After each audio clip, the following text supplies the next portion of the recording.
আবেদন নলওঁ বিজেপিত নিজে কোনেও প্ৰাৰ্থী হ'ব নোৱাৰে পুলিং বুথৰ পৰা নাম আহিব মণ্ডললৈকে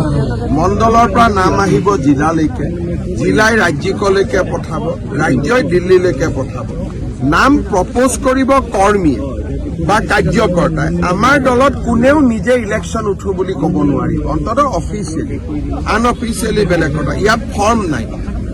ৰাইজে নামটো প্ৰস্তাৱ কৰিব আমাৰ কাৰ্যকৰ্তাসকলে প্ৰস্তাৱ কৰি পঠিয়াব আমি 25,000 বা 50,000 আমি কোনো আমাৰ ফিজ নাই আৰু এইটো বেলেগ বেলেগ দলৰ সিদ্ধান্ত আমি তাত কোনো কমেণ্ট নিদিওঁ কিন্তু বিজেপিৰ নীতিটো হ'ল যে তলৰ পৰা নামটো ওপৰলৈকে আহি থাকিব এটা সময়ত আমাৰ প্ৰভাৰী যাব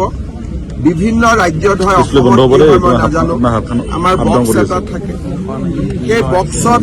আমাৰ সভাপতিসকলে আহি নিজৰ নামটো লিখি তাতে বক্সত দি দিয়ে তেনেকুৱা ধৰণেও হয় সেইটোক ৰাইচুমাৰি বুলি কয় বা আমি হিন্দীত ৰাইচুমাৰিব কয় অসমীয়াত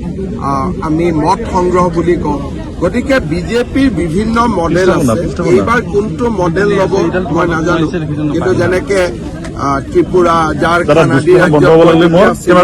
তাতে বক্স এটা কৰা হয় বক্সত বুথ সভাপতি জিলা সভাপতি প্ৰাক্তন জিলা সভাপতি কেন্দ্ৰীয় কাৰ্যনিৰ্বাহক তেওঁলোকে নিজৰ মন পচন্দৰ নামটো দি বক্সটোত ভৰাই দিয়ে আৰু বক্সটো গুৱাহাটীত আহিহে খুলিব পৰা যাব তেনেকুৱাও ব্যৱস্থা হয় আৰু ব্যৱস্থা হয় অবজাৰভাৰসকল যায় বুথৰ সভাপতিসকলক অকলে লগ কৰে যোনে যাৰ নাম কয় আমি লিখি লৈ আহোঁ ইয়াত আলোচনা হয়